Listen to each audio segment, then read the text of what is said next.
ইসলামে সবকিছু গুরুত্বপূর্ণ। ইসলামে সেজদা যেমন গুরুত্বপূর্ণ, ইসলামে পোশাকও তেমন গুরুত্বপূর্ণ। চুল, চেহারা, লেবাস এটাও গুরুত্বপূর্ণ, সব গুরুত্বপূর্ণ। আমি এই গত জুমায় আমার মসজিদে বলছি, জুম্মার বয়ান, যদি কেউ মনে করেন যে পোশাক একটা সাধারণ বিষয়, এটার মধ্যে ইসলামে এটা নিয়ে এত টানাটানি করেন কেন, তাহলে আপনারা বলেন তো, যদি এটা একটা সাধারণ বিষয় হয়, তাহলে আমাদের নবী সাল্লাল্লাহু আলাইহি সাল্লাম বহু হাদিসে, বিশ্বাস করেন, বুখারী মুসলিম সহ সমস্ত হাদিসের কিতাবে আছে, নবী সাল্লাল্লাহু আলাইহি সাল্লাম বলেন, পায়ের টাকনুর নিচে যেই কাপড়, প্যান্ট, জামা, আর প্যান্ট, এরপরে লুঙ্গি, পায়জামা, টাকনুর নিচে যদি পুরুষের থাকে, আল্লাহ নবী সাল্লাল্লাহু আলাইহি সাল্লাম স্পষ্ট বিশুদ্ধ হাদিসে বলছেন, ওই অংশ জাহান্নামে যাবে, জাহান্নামে যাবে, জাহান্নামে যাবে। নবীজি বলছেন তিনটা জিনিস, টাকনুর নিচে যার কাপড় থাকে, কিয়ামতের দিন আল্লাহ তাআলা তার দিকে তাকাবে না, তাকে পবিত্র করবে না, তাকে জাহান্নাম থেকে মুক্তি দেবে না, খোদার কসম। লা ইয়ানজুরুল্লাহু ইলাইহি ওয়া লা ইউযাক্কিহি, আল্লাহ তাকে পবিত্র করবে না, তাকাবেও না, তারে জাহান্নাম থেকে মুক্তিও দিবে না। এখন প্রশ্ন হইল, এই টাকনুর নিচে, ফ্যানটা টাকনুর নিচে, অথবা লুঙ্গিটা, অথবা পায়জামাটা, এটা তো মারাত্মক কিতাব, কথাটা বুঝেন না? এটা একটা সাধারণ বিষয় ধরেন না আপনি, যে এটা তলে গেছে, আরে এটা লয়ে কামনে এরকম শুরু করছে। নবীরে বলেন, বুঝেন নাই আমার কথাটা? আপনি রাসূলুল্লাহ সাল্লাল্লাহু আলাইহি সাল্লামকে বলেন তাইলে, যে আপনি এটা লয়ে এরকম শুরু করলেন, এটা এতবার কোন কেন? এটা সাধারণ বিষয় কই, এটা টাকনুর নিচে কাপড়, এটা যাইলে না যাইলে এটা লইয়া এত টেনশন কি? বেড়া 3 লাখ টাকা পর্যন্ত দান করে লাইছে, এত বড় মসজিদ করে দিছে, আমনে বইয়া রয়েছেন বেড়ার টাকনুর নিচের ফ্যান লইয়া। বলেন, এটা এতবার বললো কেন? এত গুরুত্ব দিলেন কেন? তাহলে ইসলামের মধ্যে পোশাকের গুরুত্ব আছে কিনা? তা নাহলে এটা কি? হাদিসে আছে, আল্লাহ নবী সাল্লাল্লাহু আলাইহি সাল্লাম বলেছেন, আপনারা বহু শুনছেন, শবে বারাত, শবে বারাত নিয়ে ওয়াজ যখন হয়, এই ওয়াজের মধ্যে হুজুররা সব মসজিদে মসজিদে বলে যে এই রাত্রিতে কিছু নাফরমানের গুনাহ মাফ হয় না, তওবা মাফ হয় না, আল্লাহ তাআলা খালেস তওবা না করলে। এর মধ্যে একটা হলো এই মুসবিলু ইজার, টাকনুর নিচে যে পায়জামা, প্যান্ট, লুঙ্গি পরে শবে বারাতের মতো বরকতের রাতেও তার গুনাহ মাফ হয় না, তারে আল্লাহ তাআলা তার দোয়া কবুল হয় না। এটা এত কঠোরতার কি, যদি পোশাক ইসলামী কিছুই না হয়? তাহলে এক হলো আমার কমতি, যে হুজুর আমার এটা ঘাটতি, হুজুর আমার ভুল হয়ে যায়, দোয়া করেন, আল্লাহ জানে শুধরানির তৌফিক। হুজুর দাড়ি রাখা উচিত, আমি চেষ্টা করতেছি, অথবা মানি, হুজুর ফিকির করি, দোয়া করেন হুজুর আল্লাহ যাতে রাখতে তৌফিক। এটা হলো একটা কথার ঢং। আরেকটা হইলো, এই মিয়া, হুজুর মিয়া, আর কথা নাই মিয়া, হ্যাঁ, আর ওয়াজ নাই, আর ওয়াজ নাই মিয়া, দাড়ি লইয়া এরকম শুরু করছেন কা? আশ্চর্য কথা, এটা কি বলবো? একটা হলো আমার ঘাটতি, আমার কমতি, স্বীকার করেন, আপনি কমতিটা স্বীকার, আমার ঘাটতি নাই, কথা বলেন না কেন? আমার গুনাহ নাই, তো আমি কি বেহেশতের থেকে আসছি? আমাকে হিসাব দিতে হবে না আব্বা? আমাদেরকে দিতে হবে কিনা বলেন? তাইলে আপনাদের কাছে অনুরোধ, এইখানে আমি এটাই বলতেছি যে রাসূলুল্লাহ সাল্লাল্লাহু আলাইহি ওয়াসাল্লাম মক্কার জীবনে, এবার শুনেন, শুধু তরজমা শুনেন, বুঝবেন অল্প একটু। 3টা আয়াত আমি পড়ছি, 12 নম্বর পারা, 11 নম্বর সূরা, সূরা হুদ। এই সূরার 3টি আয়াত, 12, 13, 14, এই 3টা আয়াতের এখন শুধু তরজমা বলতেছি, তাইলে আমার কথা শেষ। আমাদের নবী সাল্লাল্লাহু আলাইহি সাল্লাম মক্কার জমিনে যখন কালেমার দাওয়াত দিতেন, দিবা নিশি বলতেন, তো মক্কার কুরাইশ কাফেররা নানাভাবে বিরোধিতা করত। বিরোধিতার এমন কোনো আইটেম নাই তারা করত। বিরোধিতার করতে গিয়ে তারা বহু রং বেরঙ্গের কথা বলত, রং বেরঙ্গ। মানুষের একটা বদ অভ্যাস, যে আমি যখন সিদ্ধান্ত নিলাম, যে ওই আমাদের দেশে কয় যে সে যেহেতু সজাগ, আসলে কোনো ঘুমে না, সে সজাগ, তো কিন্তু চোখ বন্ধ করে রাখছে, আমনে এর 1000 ডাকলেও তো উড়ে থাকতেন। বুঝেন না কথাটা? সজাগ মানুষ ঘুমের মানুষের না কি করণ যায়, উঠানো যায়, সজাগ মানুষের উঠাইবো কেমন? এত ইচ্ছা করে কি করে রাখছে, চোখ বন্ধ করে রাখছে, ইচ্ছা করে। তো ওরা তো ইচ্ছে করে নিয়ত করে রাখছে বিরোধিতাই করবে, সিদ্ধান্তই বিরোধিতা করবে। এখন যেটাই বলে, যেমনেই বলে নবীজি, ওরা শুধু বিরোধিতা করে। তো এক পর্যায়ে মক্কার কিছু কুরাইশ নবী সাল্লাল্লাহু আলাইহি সাল্লামকে বলতে লাগলো, মুহাম্মদ দুইটা কথা।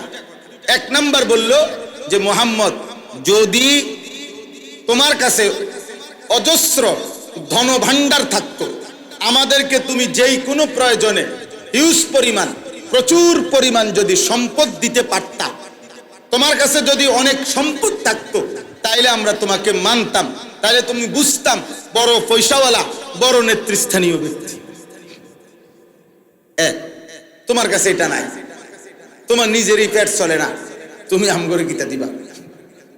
নাউজুবিল্লাহ।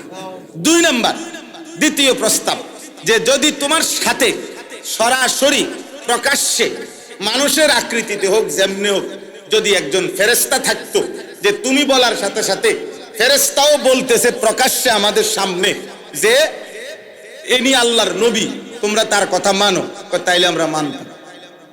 তুমি এরকম একজন ডাইরেক্ট ফেরেশতা না। এই দুই।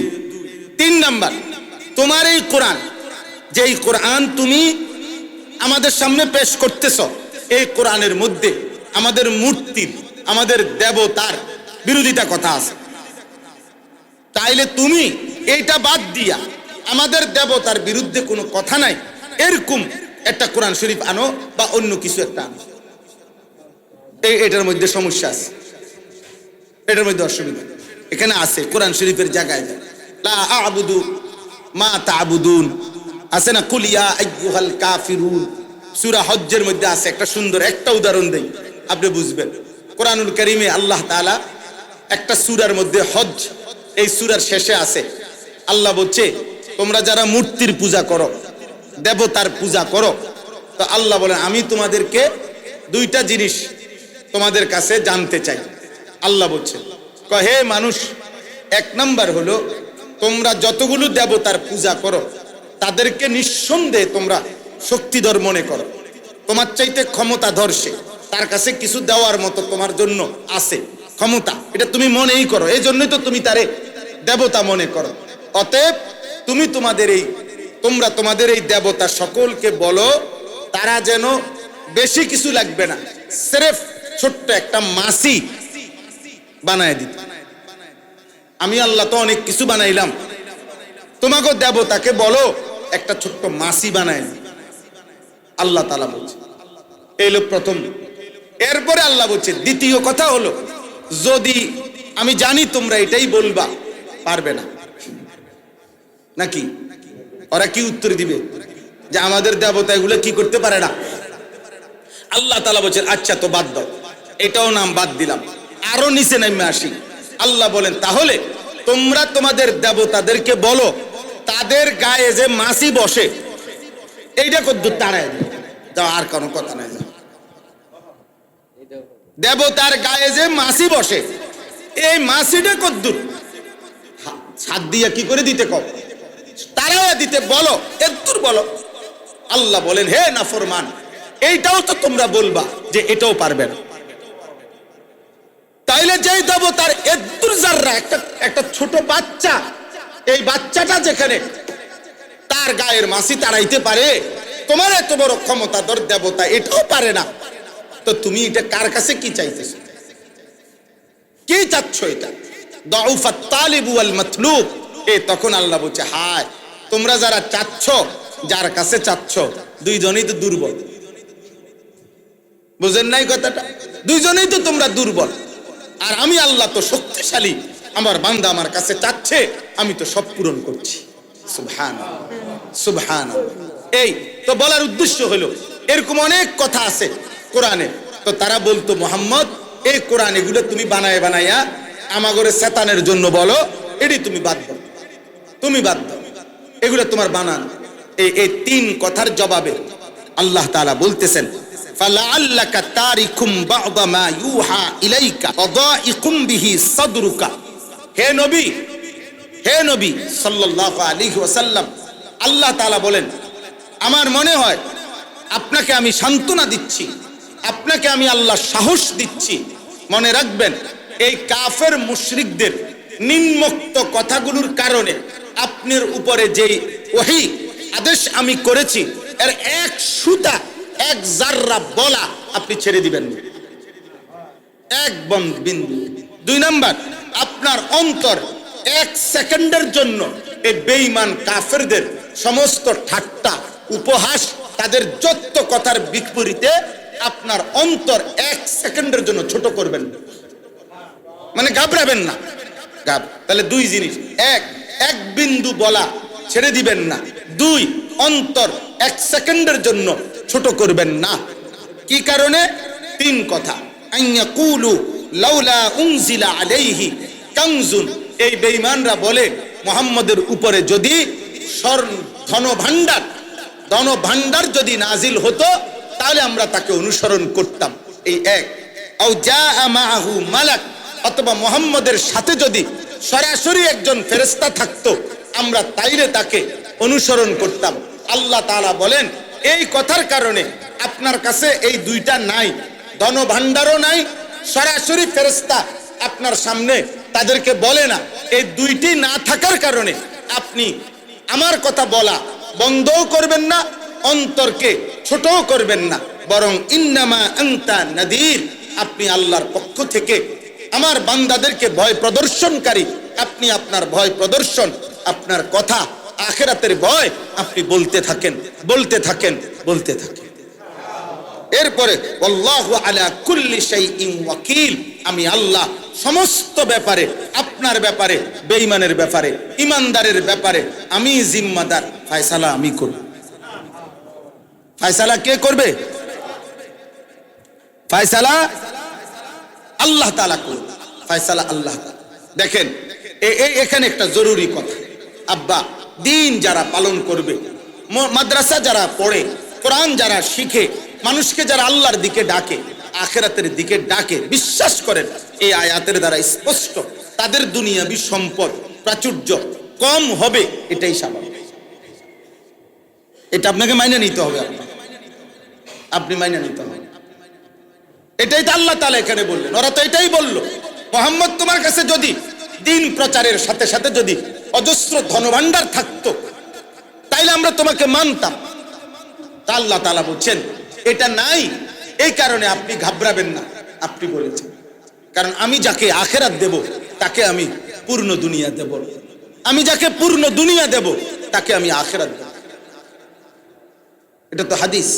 নবী সাল্লাল্লাহু আলাইহি সাল্লাম বলছেন, মান আহাব্বা দুনিয়াহু আদাররা বিআখিরাতি, যে দুনিয়াকে ভালোবাসলো তার আখিরাত ক্ষতি হলো।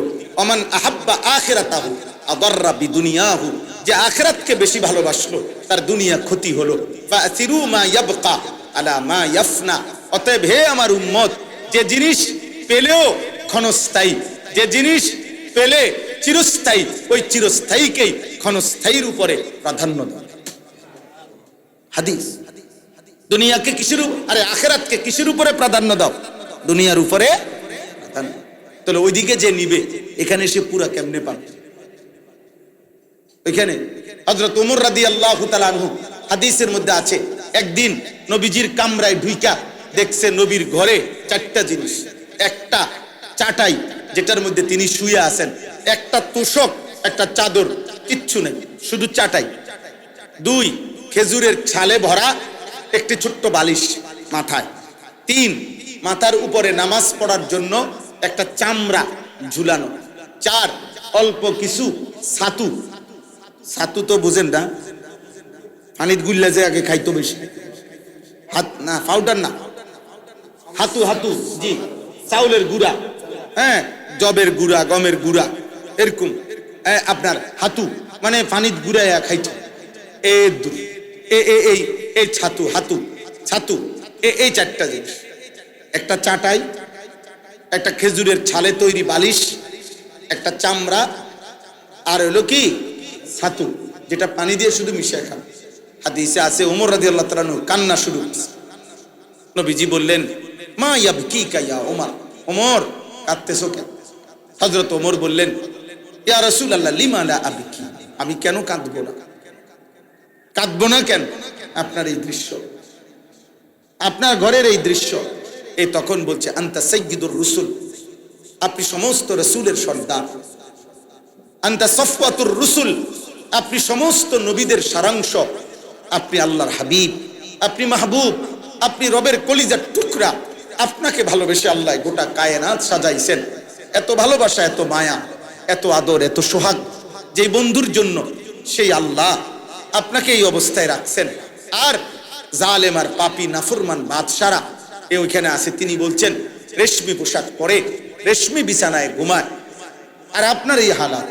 এই তখন নবীজি একটা বাক্য বলছে, আমা তারদা আন তাকুনা লানাল আখিরা ওয়া লাহুমুদ দুনিয়া। আল্লাহর কসম, নবী বলে, ওমর তুমি কি এই কথার উপরে খুশি হবে না যে আমরা আখিরাত থেকে নেব, ওরা দুনিয়া থেকে নেয়? হযরত ওমর রাদিয়াল্লাহু তাআলা চোখের পানি মুছে বললেন, ওয়াল্লাহি ইন্নী লা রাদিন ইয়া রাসূলুল্লাহ, আল্লাহর কসম ইয়া রাসূলুল্লাহ, তাইলে আমি রাজি, আমি আখিরাতই নেব, দুনিয়া লাগবে না। প্রিয় ভাই আমার, আমরাও আলহামদুলিল্লাহ আপনাদের কাছে বোঝার জন্য বলতেছি, আপনারা অনেক মনোযোগ দিছেন, আপনাদেরকে ধন্যবাদ। আমরাও বোঝাপড়া করেই পড়ালেখা করতেছি, আমরাও 2-4 কলম পড়ছি। আল্লাহ দুনিয়া আমরাও কম বেশ বুঝি, পয়সা রোজগার আমরাও বুঝি, আমরাও পড়ালেখা করছি। হ্যাঁ, সরকারি আলিয়া মাদ্রাসা থেকে কামিল টাইটেল পাস করছি, কওমি মাদ্রাসা থেকে দাওরায়ে হাদিস পাস করছি, কুমিল্লা ভিক্টোরিয়া কলেজ থেকে মাস্টার্স পাস করছি। 1998 সালে এসএসসি দাখিলে সমগ্র বাংলাদেশে ফার্স্ট হয়েছে, 1 নম্বর। জি জি, ইংলিশের উপরে স্পিকিং কোর্স করে ওই ঢাকায় বাংলা সেরা ছাত্রের পুরস্কার পাইছি। কাগজপত্র আছে আমার কাছে, লাগলে দেখাম। হ্যাঁ, চাঁদের দেশ থেকে আসি নাই, মাটির তলের থেকে বাইরেছি।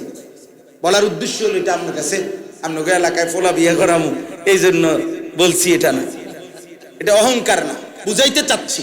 দুনিয়া তোমরা বুঝি ভাই, দুনিয়া বুঝি আব্বা। হুজুররা বুঝবে না কেন? বুঝবে না কেন? কিন্তু সাথে দিয়ে আখেরাত যে বোঝে তাকে দুনিয়া ছাড় দিতে হয়। যে আখেরাত বোঝে তাকে দুনিয়া কি দিতে হয়? ছাড়। দুনিয়া ছাড় দিতে হয়। আপনি দুনিয়াও পুরা নিবেন, আখেরাতও পুরা নিবেন, কেমনে হবে? কেমনে হবে? আমরা দেশে কয় না যে 2 না হয় কেমনে ফাও দিয়া, 2 না ফাও দিলে তো হইতো না। আখেরাত নিতে হইলে দুনিয়া ছাড়তে হবে। প্রয়োজনটুকু আল্লাহ পূরণ করবেই, আল্লাহর ওয়াদা আছে দুনিয়া, কিন্তু পূর্ণাঙ্গ। আপনাদের আরো বাংলায় বলি, আমারও বিল্ডিং এর কাজ করাইছি। আমার বিল্ডিং এ তো রাজমিস্ত্রির কন্ট্রাক্টরের লগে চুক্তি হলো যে হুজুর ডেইলি আপনি 600 টাকা করে হাজিরা দিয়ে যাবেন, যতজন কাম করে, মানে ডেইলি যতজন আসে এতজনের হাজিরা।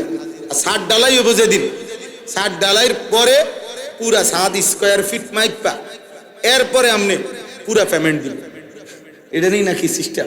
আমি এমনি দিছি বেটারে।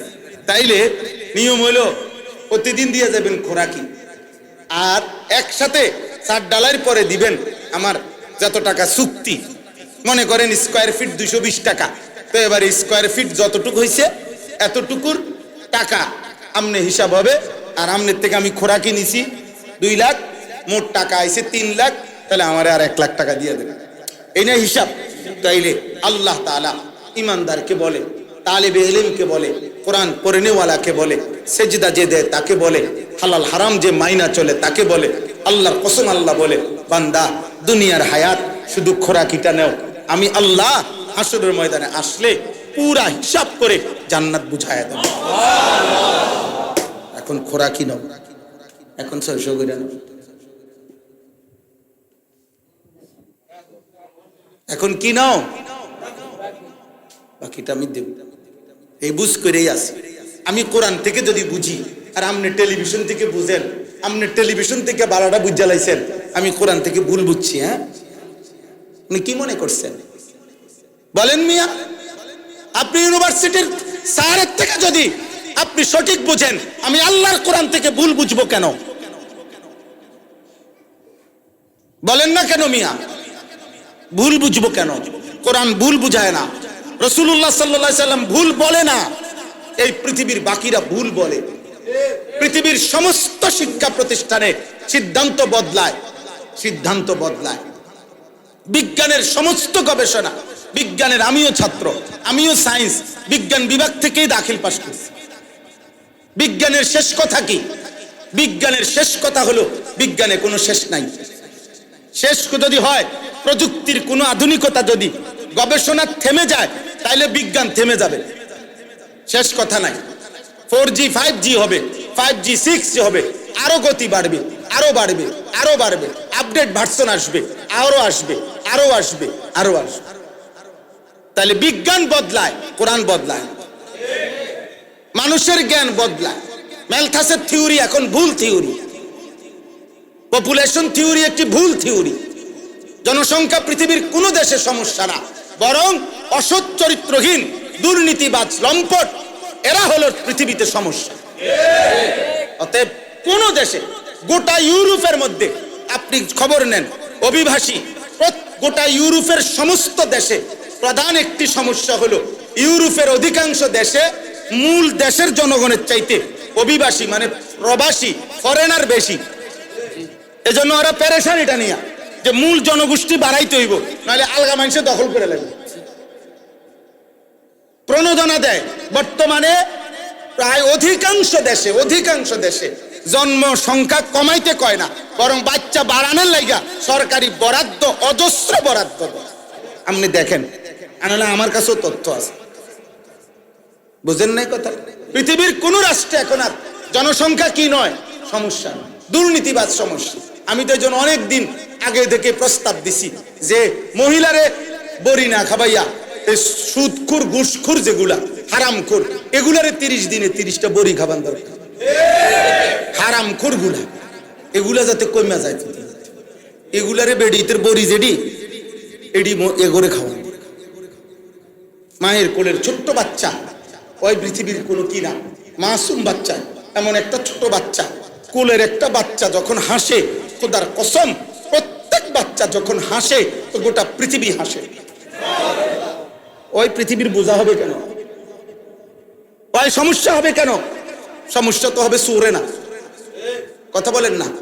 সমস্যা তো সুর, মদখোর, নেশাখোর, গাঁজাখোর, ফুট্টাখোর, বাবাখোর, ডাইলখোর, ইয়াবাখোর, এগুলা না সমস্যা সমাজে, এগুলার না বড়ি খাবান দরকার। সমস্যা এরা না, ছোট্ট মাসুম বাচ্চা, কোলের বাচ্চা সমস্যা পৃথিবীতে। আল্লাহ আমাদেরকে হেফাজত করেন। অতএব সম্পদ নয় আখিরাত। বলেন সম্পদ নয় কি? বলেন কি? চলেন ফিকির করেন যার যার জায়গায়। সবাই মাদ্রাসায় পড়তে হবে জরুরি না, কিন্তু সবাই আখিরাতে যাইতে হবে এটা জরুরি।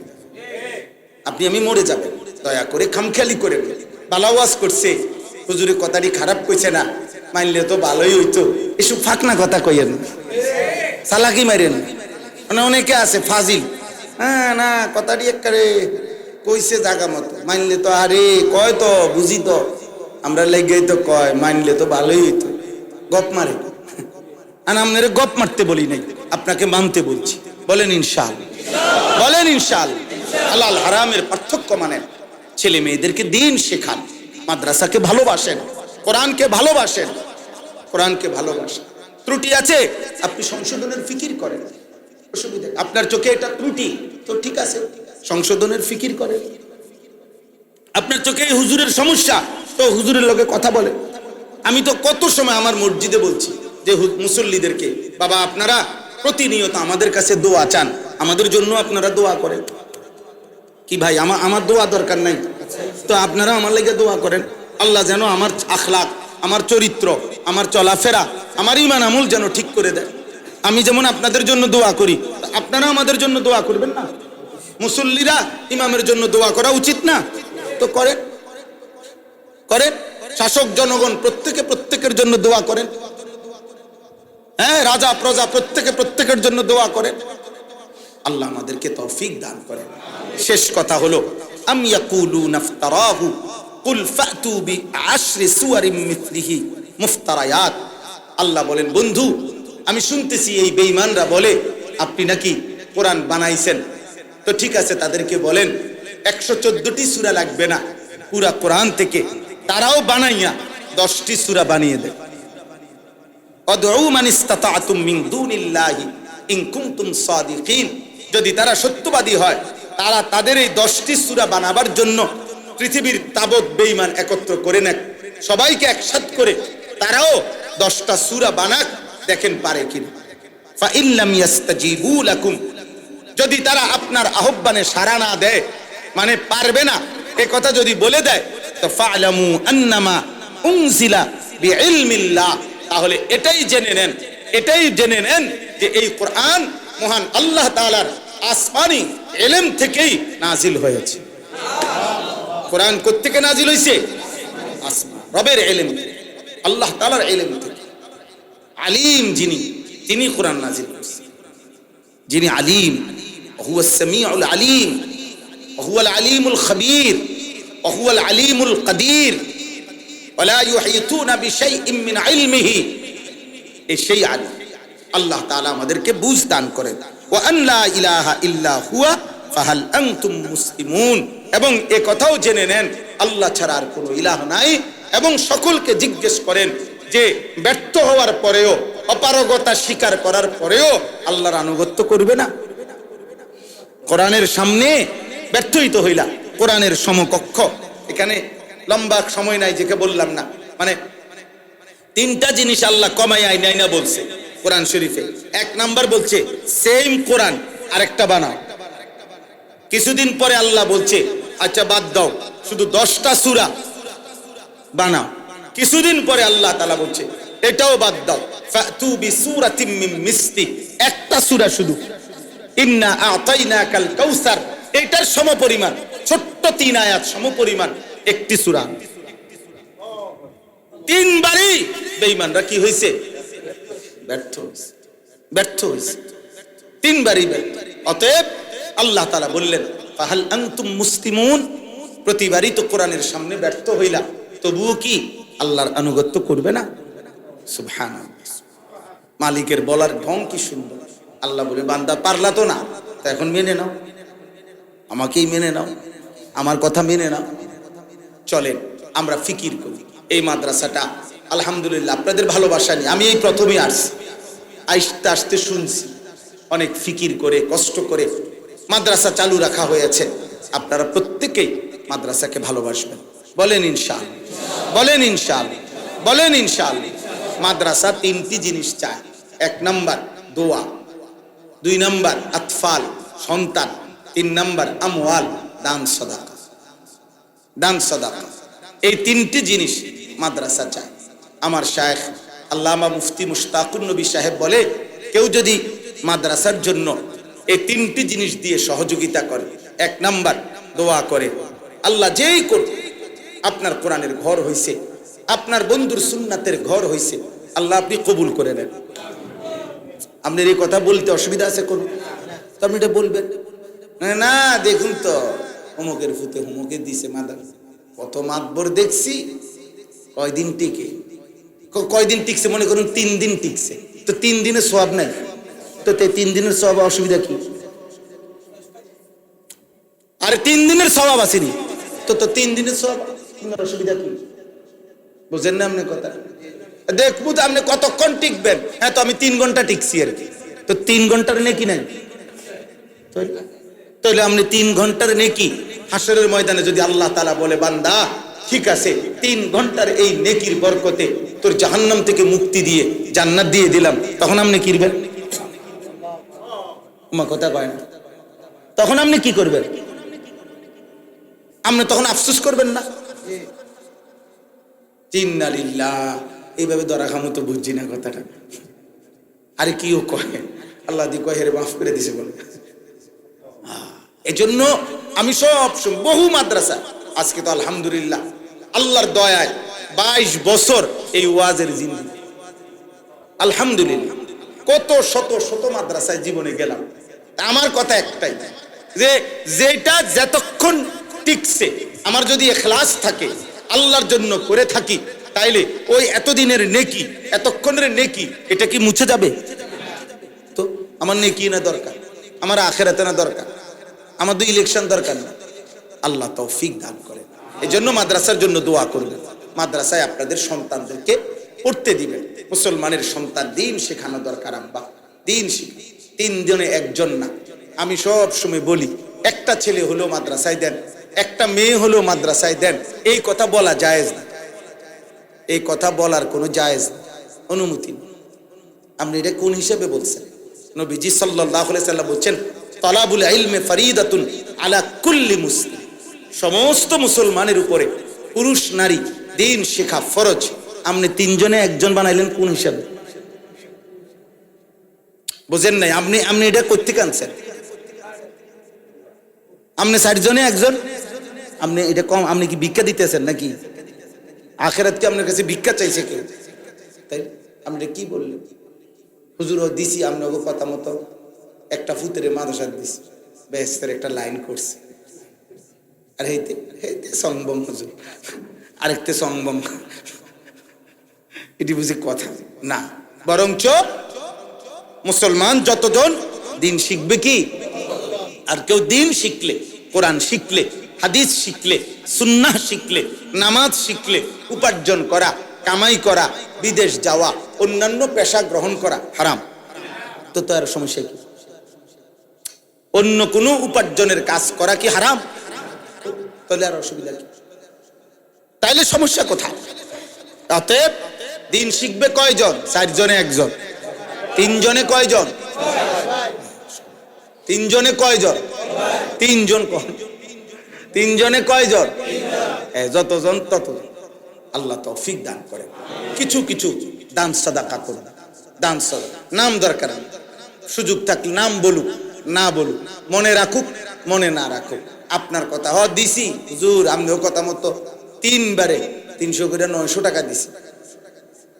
সেনেও নাই কত দিছি, কিতা চিনতো আপনারে? মাথা আপনারে আলগি দিয়া সাদের উপর বান্ধা থইতো নাকি? তো কি চিনতো? কি আপনাকে কি চিনতো? আপনার নামে মাইকিং করতো? মাইকিং করলে তো 300 টাকা খরচ হয়ে যাবে। তাহলে এটা কোনো কথা? বুঝেন নাই আমার কথাটা? কেউ মনে না রাখুক, কিন্তু আরশের গায়ে, রবের আরশের গায়ে আপনার দান উঠবে কিনা? তো আল্লাহ তাআলা ভুলবে কখন? কথা বলেন না। অতএব আল্লাহ তো ভুলবেন, আপনার নেকি মিলবে কিনা বলেন? অতএব দান করুন, বলেন ইনশাআল্লাহ, বলেন ইনশাআল্লাহ। মাদ্রাসার আপনার ছাত্র, মাদ্রাসার উস্তাদ, শুধু আগে আমাদের দেশে আমরাও ছোটবেলায় ছাত্র জীবন পুরাটা লজিং থাকছি, মানুষের বাড়িতে আল্লাহর বান্দারা খাওয়াইছে। আপনাদের এখানে এই প্রচলন আছে, আপনারাও সুযোগ করে মাদ্রাসার উস্তাদ, মাদ্রাসার ছাত্র নিজেদের বাড়ির থেকে মেহমানদারি করবেন।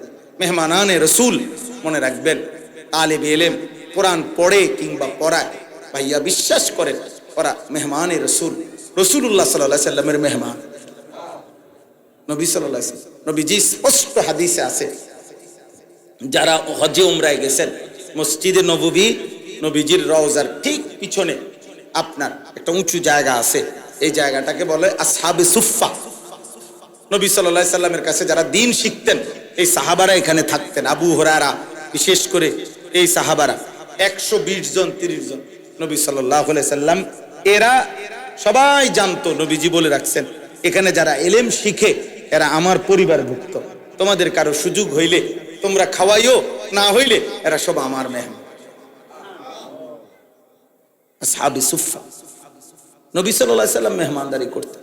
এই জন্য তালিবে ইলম, ইলম চর্চা যারা করে তারা রাসূলুল্লাহ সাল্লাল্লাহু আলাইহি সাল্লামের মেহমান। এই জন্য মাদ্রাসার উস্তাদ, মাদ্রাসার ছাত্র, তাদেরকে আপনারা লজিং রাখবেন, বলেন ইনশাআল্লাহ। বলেন, বলছেন যে 2 জন উস্তাদের লজিং দরকার মাদ্রাসার। সুযোগ থাকলে 2 জনে 2 জন উস্তাদকে নিয়ে আপনাদের যার সুযোগ হয় চেষ্টা করবেন ইনশাআল্লাহ। পারবেন ইনশাআল্লাহ? বলেন একজন হিম্মত করে যে হুজুর আমি যে কয়দিন পারি একজন হুজুর খাওয়াবো। কোন দেখি, নিয়ত করেন না, ফিকির করেন যে হুজুর আমি আশা করছি, পারলে আমি চেষ্টা করব। বলেন, দেখেন ফিকির করে কেউ হিম্মত হয় কিনা। নাই তো ভাবেন, আপনি চেষ্টা করে দেখেন যে হুজুর আমি পারছি, 1 বছর খাওয়াইছি, 6 মাস খাওয়াইছি, আমার আবার সামর্থ্য হচ্ছে না, ঠিক আছে আমাদের রশিদিয়ার হজরত বলে দানের কোনো বকেয়া নাই, মানে হুজুর আমি 3 মাস দিছি, পরের 2 মাস দিতে পারছি না, এরপরে আবার দিতে গেছি, পিছনের 2 মাসও দিতে হইব না, দানের কোনো কি নাই, বকেয়া নাই। ঋণের না বকে, আপনি ঋণে না পুরা শোধ করতে হবে, দান তো দানে। চেষ্টা করবেন। আচ্ছা এখন আপনারা, আমি বললাম আপনাদের কাছে, আপনারা ফিকির করে করবেন ইনশাআল্লাহ, বলেন ইনশাআল্লাহ, ভাইবেন। এখনো যদি বলেন তো বললেন, না বললেও সমস্যা নাই।